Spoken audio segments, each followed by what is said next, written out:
Hello and नमस्कार, मेरा नाम है भार्गव त्यागी और इस सीरीज में जहाँ पे हम शार्क टैंक इंडिया सीजन 3 की हर एक पिचेस को बैठ के एनालाइज कर रहे हैं, रिव्यू कर रहे हैं और उस पर मैं अपना फीडबैक दे रहा हूँ। इसमें आपका स्वागत है।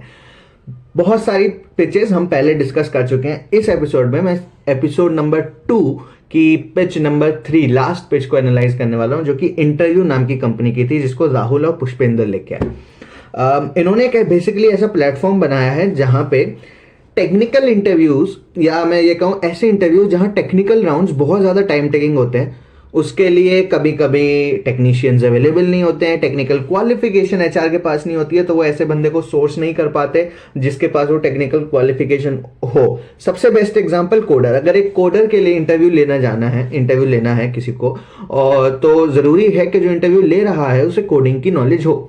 अब मोस्ट ऑफ द केसेस में जो एचआर बैकग्राउंड के लोग होते हैं उन्हें तो कोडिंग की कोई इन्फॉर्मेशन होती नहीं है, तो वो जाके इंजीनियर्स को या कोडर्स को लेके आते हैं जो उनकी कंपनी में ऑलरेडी काम कर रहे हैं, उनसे रिक्वेस्ट करते हैं कि तुम हमारे इंटरव्यू में मदद कर दो। अब या तो वो लोग, अब ज़्यादातर क्या होता है कि जो इंजीनियर्स होते हैं ना, जो कोडर्स होते हैं, ये it's like an extra work for them. मतलब they are not hired to interview someone, but they have to do it. So it's like an extra work, so they don't take it seriously. They try to dodge it, or they try to procrastinate it. So वो सारी problems जो थी, जो technical interviews में, technical job filling में problem सामने आ रही थी, उसको सॉल्व करने की उन्होंने कोशिश करी through their platform, through their website, through their app. Interviewer की अवेलेबिलिटी ना होना, जो कि एक सब्जेक्ट मैटर का एक्सपर्ट हो, एक सबसे बड़ी प्रॉब्लम जो कंपनीज फेस करती हैं, उसी को इन्होंने टैकल किया है, उस प्रॉब्लम को टैकल किया और इंटरव्यूज को टाइमली शेड्यूल करा। इन्होंने बताया कि जो वैकेंसीज पहले भरने में 45 डेज या मतलब 1.5 महीने तक लेती थी, वो अब केवल 7 डेज, एक हफ्ते में वो पोजीशंस फिल हो रही हैं। तो बेसिकली ये लोग करते क्या हैं, कंपनी के पास जो भी डाटा आया है, जिन भी जिन भी एप्लीकेंट्स ने अप्लाई किया है, जिन भी लोगों ने जॉब के लिए अप्लाई किया है, वो कंपनी वो डाटा इनको देगी। ये इनके पास कुछ लोग हैं, कहाँ से आएंगे उसकी भी मैं अभी बात करूंगा। ये इनकी टीम, इनके लोग जो भी हैं, वो उस बंदे का इंटरव्यू लेंगे, उसके टेक्निकल राउंड्स लेंगे on the behalf of the company, and उसमें से top 10, top 20, what ever the requirement is, वो निकाल के उस कंपनी को देंगे कि भैया ये टॉप 20 लोग हैं, अब इनमें से आप कोई भी सिलेक्ट कर लो, अब इनमें से आप कल्चरल राउंड कर लो या पर्सनल इंटरव्यू कर लो, जो करना है कर लो, हमने इनका टेक्निकल राउंड कर लिया। This is their platform and this is how they are solving the problem. अब ये आते कहां से, कौन लोग इनकी टीम में? तो बेसिकली बिजनेस तो B2B बिजनेस हुआ, B2C तो नहीं है, चलो ये तो क्लियर हो गया। अब इनके लोग, कौन लोग टीम में, इंटरव्यू ले कौन रहा है? ऐसे इंजीनियर्स जो अपनी जॉब के साथ साथ कुछ एक्स्ट्रा कमाना चाहते हैं, या वहां पे उनके पास जॉब में कुछ फ्री टाइम है, उसको इफेक्टिवली डिप्लॉय करना चाहते हैं। वो लोग खुद को रजिस्टर करते हैं इनके पास, और वही लोग फिर आगे जाके इंटरव्यू लेते हैं एप्लीकेशंस का। अब यहाँ पे थोड़ी सी दिक्कत वाली बात यह है कि मान लो मेरी कंपनी है for anything, for example boat, क्योंकि शार्क टैंक की पिच है तो उन्हीं की कंपनीज का एग्जांपल लेते हैं। तो मान लो मैं बोट का मालिक हूं, मेरी कंपनी के लिए मेरे को टेक्निकल राउंड करवाना है। मैंने इनको इंटरव्यू को बोला कि जी आप मेरे लिए टेक्निकल राउंड करवा दो, मेरे को लास्ट में 3 पोजीशन फिल करनी है, तो आप मेरे को 10 लोगों का रिकमेंडेशन दे दो।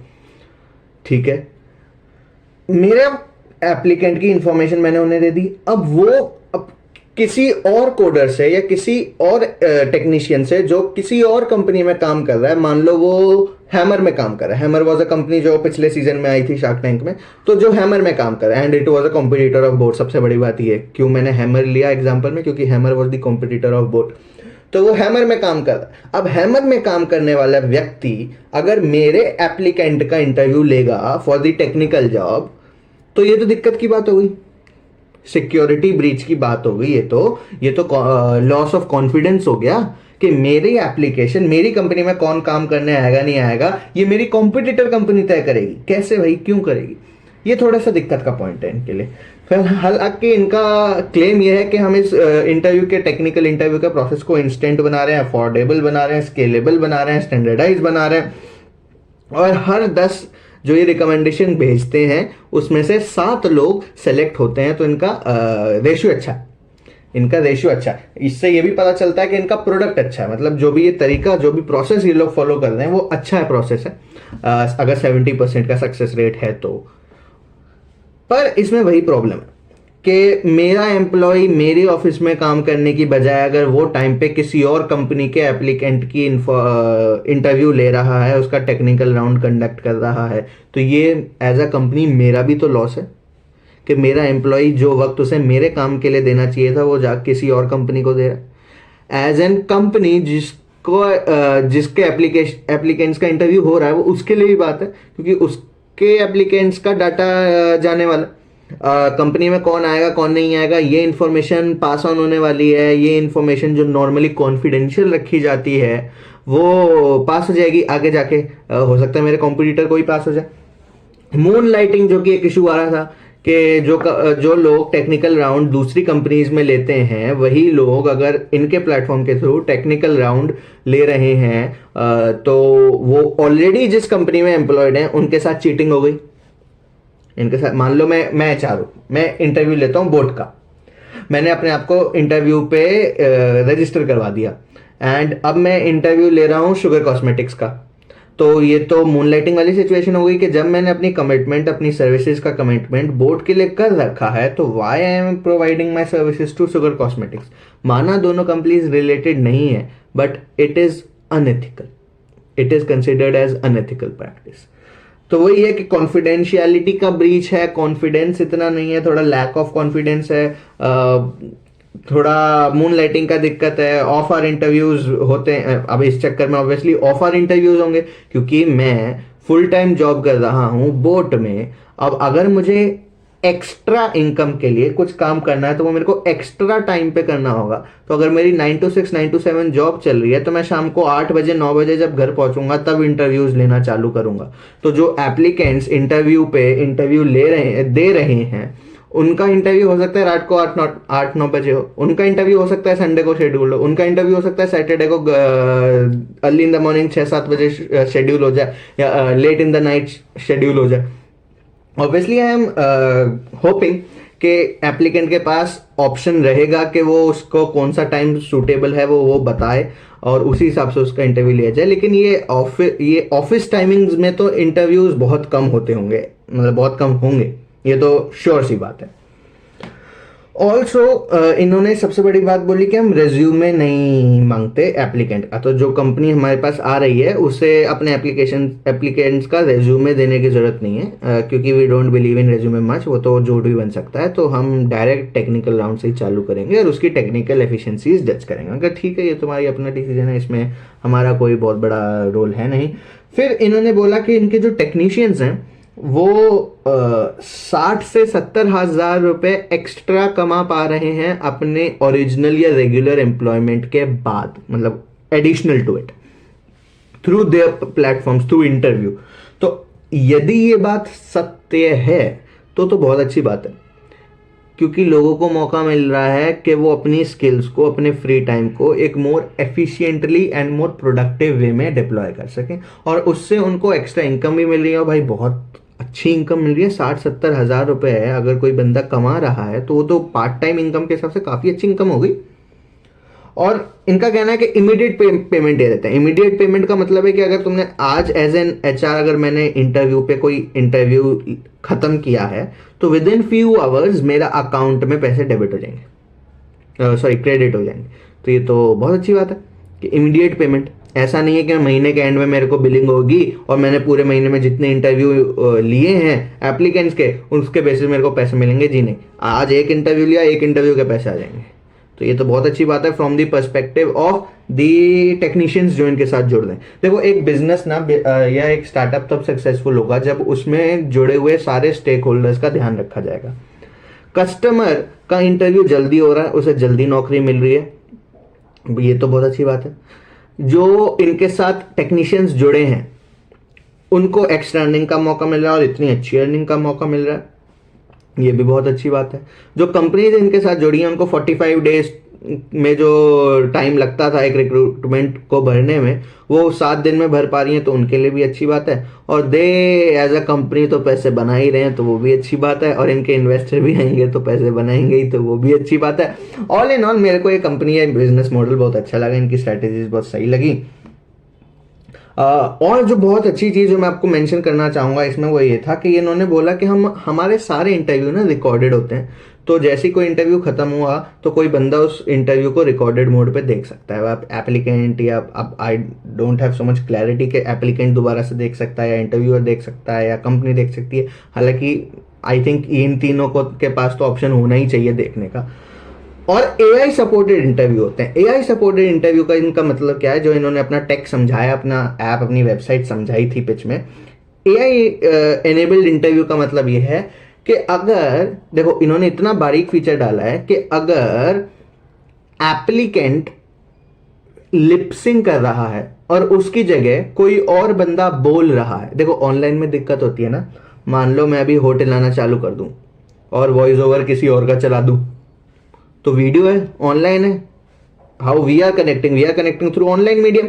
तो मैं होट हिलाऊं और पीछे से कोई गाना चला दूं, बेसिकली व्हाट टिकटॉक डज, तो आपको पता नहीं लग पाएगा कि मेरी असली आवाज कौन सी है। अब तो खैर आपको पता है, लेकिन अगर मैं शुरू से ये करता तो आपको पता नहीं लग पाएगा कि मेरी असली आवाज कौन सी है और नकली आवाज वॉइस ओवर कौन सा। तो समझो कि जो इंटरव्यू देने के लिए आया बंदा, वो तो कुछ सेकंड, मतलब आई वुड से थोड़े टाइम के लिए, कुछ घंटे के लिए, कुछ मिनटों के लिए इंटरव्यू देने के लिए आया। प्लस इंटरव्यूअर इंटरव्यू पहली बार मिल रहे हैं, तो उन्हें तो वैसे भी कोई आइडिया नहीं कि किसकी इसकी असली आवाज कैसी है, कैसा साउंड करता। तो उस केस में ये तो बहुत बड़ी दिक्कत हो गई। तो हालांकि आप पिच सुनो, मैं तो जरूर सजेस्ट करूंगा कि आप सोनी टीवी पे जाके, सोनी लिव पे जाके इसकी पिच सुनो, बहुत अच्छी पिच रही। तो इन्होंने बताया कि किस किस तरीके से लोग फ्रॉड करते हैं। तो उसमें से एक ये भी था। ऑल्सो अगर टेक्नीशियन ध्यान नहीं दे रहा है इंटरव्यू देते वक्त, तो उसका भी सॉल्यूशन ये एआई जो है वो भी पता लगा लेगा। तो देखो कितनी अमेजिंग बात है। तो इंटरव्यूअर की गलती हो या इंटरव्यूई की गलती हो, एआई दोनों की गलती पकड़ेगा और डांट लगाएगा। क्वालिटी का ये लोग चेक रख रहे हैं, इंटरव्यूअर की भी और इंटरव्यू की भी, इस एआई की मदद से। तो ये बहुत अच्छा फीचर इन्होंने डाला है। जो इन्होंने अपना टेक दिखाया, जो इन्होंने अपना प्लेटफॉर्म दिखाया है, वहां पे कोडिंग का और चैट का और जो भी सारी इन्होंने इन ऑल अपनी टेक्नोलॉजी दिखाई, बहुत ही बेहतरीन दिखाई, बहुत ही फैंटास्टिक थी। तो ऑल इन ऑल मेरे को तो इनका पेज, इनका प्रोडक्ट, इनका बिजनेस बहुत अच्छा लगा। अपने 4P टेस्ट पे आते हैं। प्रोडक्ट के नाम पे तो 5 on 5 बैंगर, एकदम परफेक्ट प्रोडक्ट था। प्राइस की मैं बात करूं तो मैं इनको 3 out of 5 दे रहा हूं।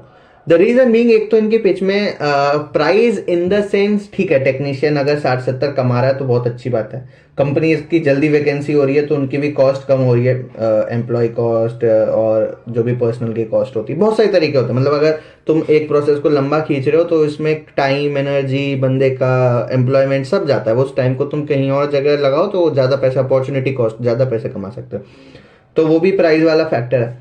प्लस मेरे को क्या लगता है ना, अभी मेरा सजेशन है, आई don't know how they work and if they do it और नॉट, कंपनी से ही पैसे लेने चाहिए इंटरव्यू के। मतलब कोई कंपनी ही चाहती है कि उनके एप्लीकेंट्स का इंटरव्यू ले, एक तो इन्होंने अपनी कंपनी का नाम भी इंटरव्यू रखा, तो इंटरव्यू ले तो कंपनी से पैसे लेने चाहिए, एप्लीकेंट से कोई पैसे नहीं लेने चाहिए। मुझे नहीं पता ये एप्लीकेंट से पैसे ले रहे हैं नहीं ले रहे हैं, क्योंकि पिच में कहीं इन्होंने बताया नहीं था। एज्यूमिंग के नहीं ले रहे हैं और लेने भी नहीं चाहिए, क्योंकि भाई उसका ऑप्शन नहीं था इंटरव्यू पे आके इंटरव्यू देना। ये कंपनी का ऑप्शन है कि वो इंटरव्यू पे आके इंटरव्यू करवाए। हाउ कंफ्यूजिंग, कोई बात नहीं। प्लेस के मामले में इनकी अपनी वेबसाइट, इनका ऐप बहुत सुंदर तरीके से बना हुआ है, दाद देनी पड़ेगी उस बात की। तो 5 on 5 वो लेके जाते हैं। प्रमोशन की बात करूं तो मेरे को लगता है एथिकल डिलेमा की वजह से थोड़ा बहुत तो दिक्कत आएगी, लेकिन प्रमोशन B2B बिजनेस है।